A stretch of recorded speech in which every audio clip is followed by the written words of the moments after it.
I don't know about you, but it gets really boring reviewing one SUV after another. It gets a bit monotonous. Well, consider this my palate cleanser, the Mazda 3.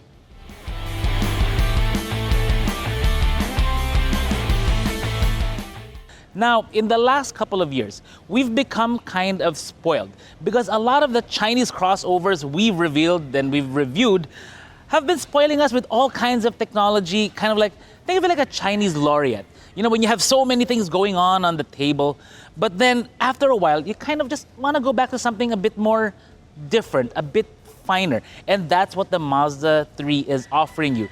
Think of it like a kaiseki meal, where it's all about the fine details, the attention to detail, the intricacies of the whole thing. That is when you start appreciating what this has to offer you. Now, to get off the culinary thing, the Mazda 3, one of our favorite nameplates, actually ever, in the compact car class. It's right up there with Civic RS or Civic Si, depending on where you are, or even some of the other, like the Lancer EXs. We like this car and what it has to offer you, at least historically. Now, Mazda did launch the Mazda 3 around maybe 2004-ish. It's a replacement for the 323, at least the one we had here in the Philippines and some other markets. And when they did that, they kind of went into a sportier trend, which we like, the Zoom Zoom. And you can see that even with this new generation model. Now, granted, it is a bit of an evolution of the Sky Active platform, but it just shows that it was a great thing to begin with. Now, they do have this new design going on.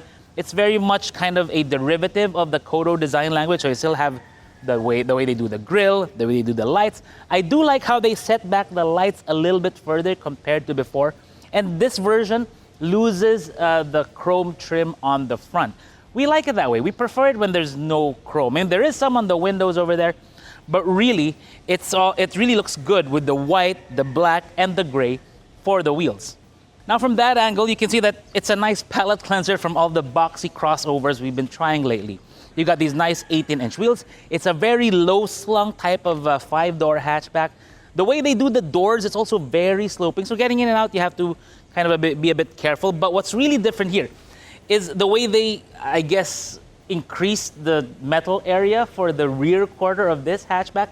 In the previous generation, it was a bit more rear. This wasn't so big, but now it is. I mean, that's kind of been the, how would I say, the polarizing part about the Mazda 3, the way they did the rear quarter of this. But the real compromise, though, is when it comes to getting in and out. Later, I'll show you, but particularly the way they do that. Mazda really didn't go for any fancy design details with the rear end of this. I mean, even the way they do the spoiler is a bit muted. The third brake lamp, it's steeply raked, which is really, really nice. The tail lights, very nice as well. Same with the lower bumper, but no fancy details. I mean, nothing really to write home about. But when we open the rear, does it make a difference? Well, let's see. Well, in terms of cargo area, it's still pretty good. I mean, it's 32 inches by 39. It's only 20 from here up to there, but this space is expandable. If I can open the car right now from your remote, it's expandable when you fold this down, the 60-40 split. And what you end up with is a cargo space that goes up to 58 inches. We'll show you the metric measurements right now. But what's nice here is that when you look underneath, you'll find all your tools. You'll find the spare tire, which is a donut. And then you find a Bose subwoofer system, which is cool because this one comes standard fitted with the Bose audio system. But where the real difference lies is what's going on underneath the car and under the hood. Let's start with underneath the car. Because right under here, what they changed out is the suspension, which is something I find a bit strange. Because when you look at the torsion beam, by the way, yes, it is now a torsion beam, which is unusual, is that the torsion beam and then there's the exhaust underneath the torsion beam, which is strange. I mean, hopefully that's not going to cause any issues. I don't think so. I know Mazda does a lot of testing. It's just strange to see. But first, let's also check out the engine bay because there are a lot of things going on there. Powering this version of the Mazda 3 is a 2-liter e-Sky Active G engine with a 6-speed automatic driving the front wheels. There's no option for a 6-speed manual. We would really want to try one out, but none available in the Philippine market. The only other option you got is a 2-liter non-e-Sky Active G which is really just the standard one. Now, what is eSky Active G? It's basically Mazda's version of a mild hybrid setup, meaning it gives it a hybrid boost up to, I think, 6.9 PS and 50-something Newton meters of torque. We'll have to double check the figures. But the total output of this is 164 PS and 213 Newton meters of torque. Now, when you compare that to the standard 2-liter, it's a little bit up because the standard 2-liter is about 155 and 200. But when it comes to the way it comes in, it's actually very nice. And we'll show you later, once we drive it, what the efficiency is going to be. Now, at first glance, the engine bay of this vehicle seems to be very, very straightforward. I mean, battery, air filter, fuses and such. But upon closer inspection, you'll see some things that are very different. And that, I think, is owed to the way they do the platform of this. For one, I can see the fender liner from here. Like, if you look down here, you'll see the black plastic fender liner under there. It's not shielded with sheet metal, that whereas the fender liner would normally kind of sandwich onto, I guess, or go on top of or under of. So here, you can see it as clear as day. Also, the engine. The way they mounted the engine, it's surprisingly very forward of the center line of the front axle, or at least the front wheels, which is unusual because ideally you would want this engine a bit further back to improve your balance, but Mazda did not do that. What I am also seeing is that it seems to be a lot of space going on for the engine. Even though it's only a 2-liter, it's set further forward, has a big shroud for the exhaust there. I think it also means it's making space for the larger 2.5-liter, which we don't get in the Philippine market. Sorry, 2.5 turbo, which we don't get in the Philippine market. Man, we really wish we can get that engine here because that would be a lot of fun, including a manual.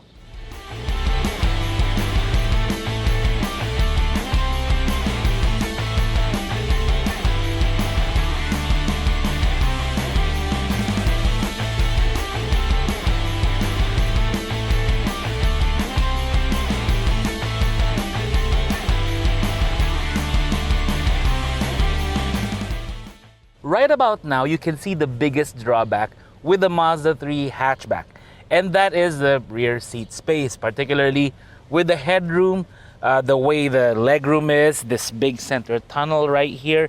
It just seems a bit too cozy for my liking, at least anyway. But if you're just 2 people here, perfectly fine.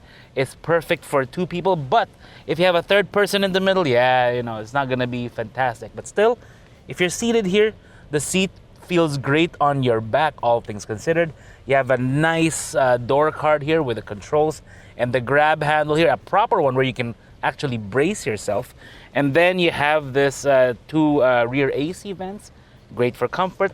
Cup holders, yeah, individual headrests. Again, I wouldn't have someone seated here in the middle because you would really eat up into the space of either one. But one of the drawbacks also is the moonroof. Now, it was actually just asked recently, like, what's the difference between a sunroof and a moonroof? Sunroofs, generally, the glass goes above the roof of the vehicle.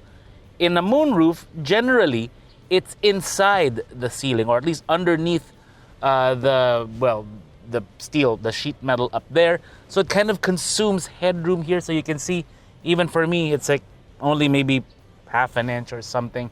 Well, you can't really see it on the camera, but it's just a little bit of space left over. But still, nice place to be. But also, another drawback, when you're getting in and out, you have to kind of tilt your head when getting in and out here because, yeah, it's a bit low over here. If the rear seat wasn't great, well, this one is a completely different story because Mazda, they really pour in everything they've got into making sure that the ergonomics are right. It feels driver-oriented. It feels great to drive. And here you can see that. The way they did the cockpit here, I mean, it really does almost feel like a cockpit because of all the screens, the gauges, the way they do the AC vents for the driver, very driver-oriented, very driver-biased. Steering wheel feels nice. The buttons are nice and tactile. The gauges in front, you've got tachometer on the left, speedometer in the middle, and then your 2 more other gauges on the right side. But the middle, it can be reconfigured depending on the info you want to show up. So you have your advanced driving features here, like the Mazda radar cruise control, all your other safety features, all of that. We'll list it all right now, the advanced safety features of this, because it has quite a few. And then you can press that again. You've got your speedometer there, and then your combination for the fuel economy. And then, yeah, it's really got all these displays. It just feels right. It feels well done. That's what I like about it. I mean, even though there's a lot of information here, it's very, very intuitive, very easy to get used to. Now, here in the middle, the way they do this dashboard, also very nice. I mean, you look at it, you feel that the stitching here, it seems perfect to me. You know, the soft touchpad here, same with the top of the dashboard, feels very premium, not plastic. You use the wheel here to command this thing right there. And then, but most of the time we will be in the Android Auto setting of the vehicle. And yeah, my music was there. So once we reload the maps, yeah, still very, very nice all around. It's not a touchscreen though, so even though I'm in park, I'm in that, it's not gonna respond to my touches. If anything, I'm just putting fingerprints on that. So that's not good. It also has the Apple CarPlay and all that stuff, but it's the wired kind, which is kind of unfortunate. At least I think it's the wired kind for the Android Auto. So I can't really make use of the wireless charging pad here, which is unfortunate. So it's just there for really a tray for me, because I'm gonna have to keep it wired. And by the way I have it wired, I have my phone in there. So I have it here on this in this compartment, which is actually very big, which is good, and it's got a little divider. It's also got USB-C ports over there for charging and for connecting to this. This one does have a heads-up display. You can't see it on the camera now, but it's gonna be there. Before, the older generations of Mazda 3 had a little HUD glass thing that pops out there. I thought that was really cool, but they did not retain it for this, I guess, you know, for a cost reason. So if you put it into reverse, it shows you that with the guidelines very nicely laid out. Again, one door is open, but still you can see the guidelines there even for the front wheel, like right there when you do that. So you can easily maneuver your car into a tight parking space. Looking down here, you've got your wireless charging pad, like I mentioned, 2 cup holders, your transmission control right here, which is nice. And in this one, this is something that Mazda does really well. Instead of push to shift up, you pull to shift up.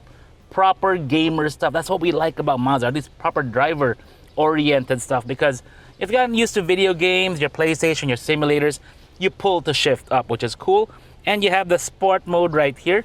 When you press that, no dramatic display change, only sport indicated on the instrument cluster over there. So that's something, you know, like they don't have any fancy graphics coming on the screen and all that. And then parking brake, auto hold, it's all here, pretty much the standard stuff. But what we really like about Mazda is the attention to detail. You know, you go over the details all around, the touch points, it feels more premium. You know, you put your thigh here, it's like nice and soft. Put your arm here, nice and soft. And by the way, adjustable. Same with the leather seats, the way they do that, the way they do this. I mean, it's nice and felt lined inside. Not a fan of this one, the extension kind of thing that they do for the AC vents. But still, it's attention to detail with the switches. Like when you do the knob here, like it just feels perfectly nice the way they did the torque on the buttons. Again, I just turn off the AC. But still, that's what you look for in a Mazda. You know, you appreciate a lot of these little details, which just make it unique in its segment. I mean, the only ones that I know of that actually do this kind of level of attention to detail is Lexus, which is kind of nice. Anyways, how does it drive? Let's take it out now.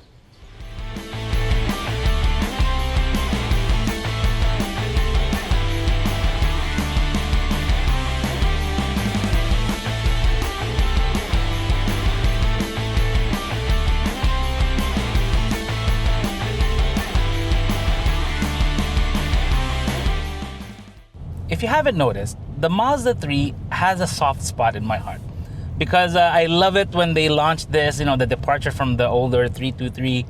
They leveled it up in many different ways that really appealed to me as a young 20-something motoring journalist back in the day.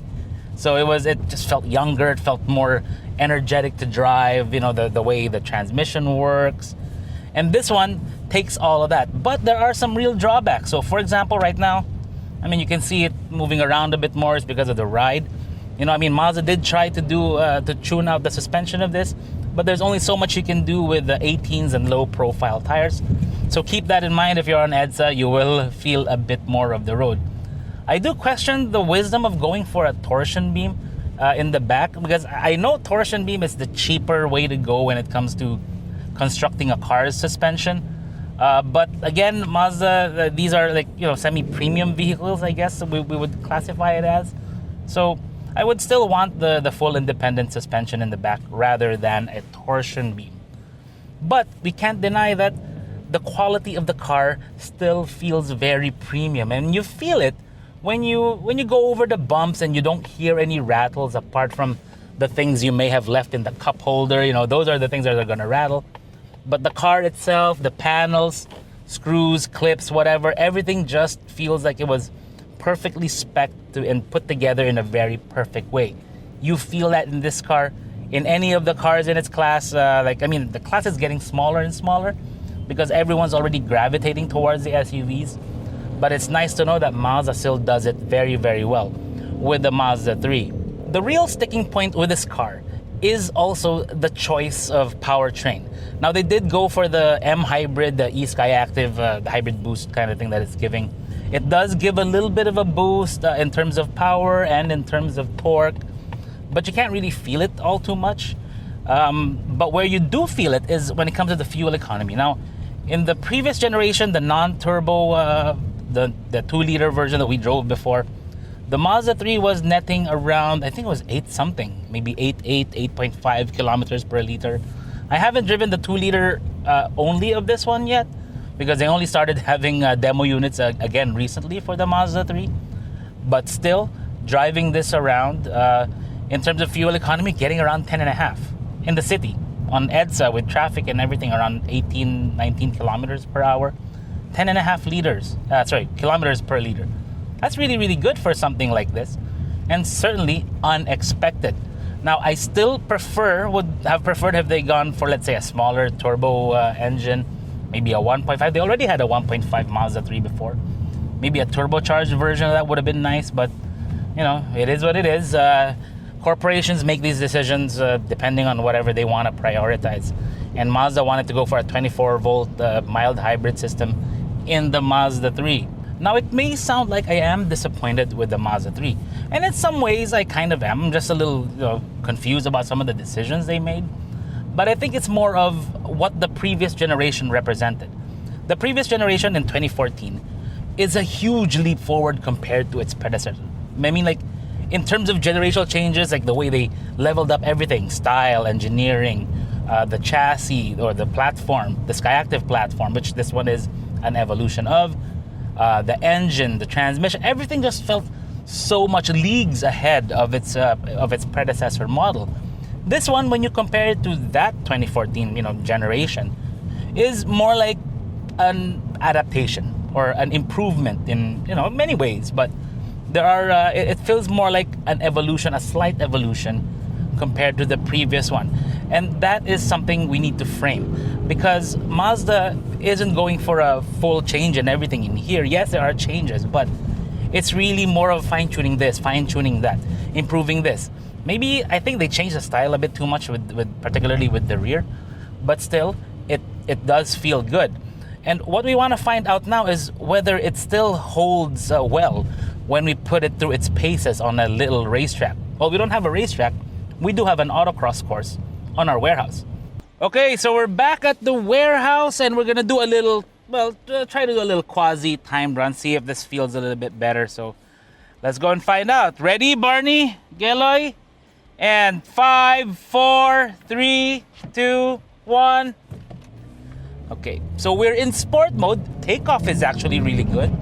It's a bit better than before. Now, go left here, and then go right. Whoa, that's nice. That is nice and direct. Oh, a bit of wheel spin coming out of there, which is kind of cool. Now over here, around here, and then it likes a tight bends. That's actually really nice, and it holds it very well. Body roll, it's there, but it's not anywhere near dramatic. acceleration is good, which is nice. I mean, it's no turbo again, but still, overall, very good. And let's see if we can stop in the stop box. I made a mistake on that one. I don't have a timer, so we'll have to check with the video what the time is.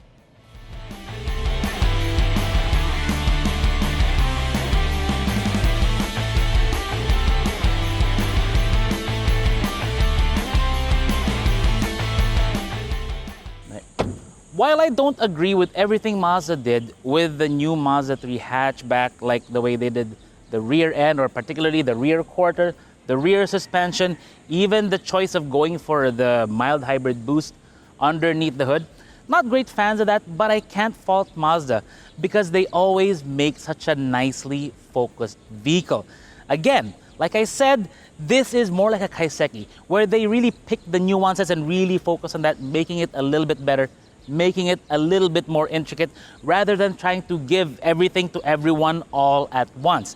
That is not what they're going for with the Mazda 3. If you're someone who enjoys driving, who enjoys blasting down the highway or going up the mountain pass, this will be a great and fun vehicle. I still wish they chose a smaller turbo engine for this, because I think that would be really cool. Now, in terms of pricing, they're offering this for 1.79 million. Yep, it's a bit steep, but consider that every Mazda that you get, it does come with a free service and all that. You just have to follow the plan. If you want to find out if the Mazda 3 is for you, well, head on over to a dealership and test drive one for yourself and see if the things I said about this vehicle make sense. This is Vince of AutoIndustriya.com, and don't forget to like and subscribe if you found this useful.